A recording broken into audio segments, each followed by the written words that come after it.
دو نمازوں کو ایک وقت پڑھنے کا جو مسئلہ ہے، اس سلسلے میں حکم یہ ہے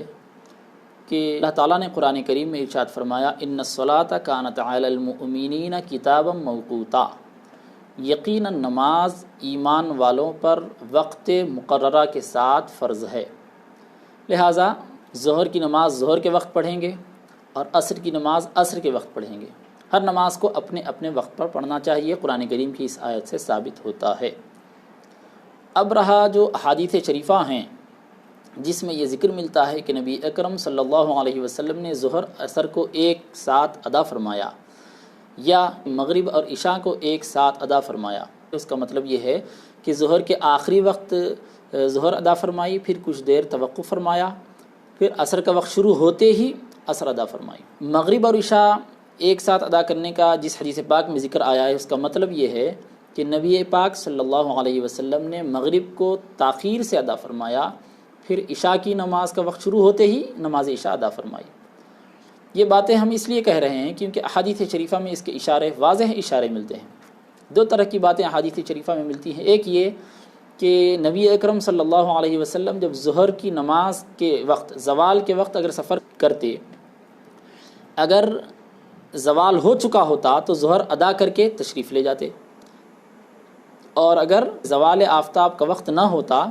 تو آپ ظہر ادا کرنے سے پہلے تشریف لے جاتے اور پھر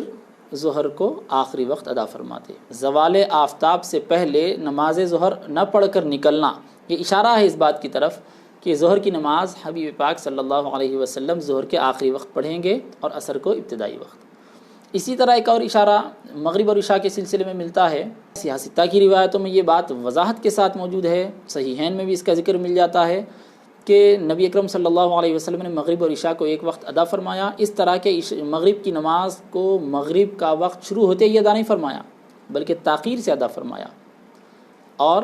مغرب کی نماز ادا فرمانے کے بعد کچھ دیر آپ نے توقف فرمایا، اس کے بعد نماز عشاء ادا فرمائی۔ اس طرح یہ دونوں باتیں احادیث شریفہ میں ملتی ہیں، جس سے یہ معلوم ہوتا ہے کہ جمع بین الصلاتین، ایک وقت میں دو نمازوں کو جمع کرنے کا مطلب حقیقتاً جمع کرنا نہیں ہے بلکہ صورتاً جمع کرنا ہے۔ مطلب یہ کہ دیکھنے میں یہ دکھ رہا ہے کہ ایک ساتھ دو نمازیں پڑھ رہے ہیں، لیکن حقیقت یہ ہے کہ پہلی نماز کو اس کے آخری وقت پڑھ رہے ہیں اور دوسری نماز کو اس کے پہلے وقت پڑھ رہے ہیں۔ لہذا خلاصہ یہ ہوا کہ سفر کی وجہ سے یا مطر کی وجہ سے،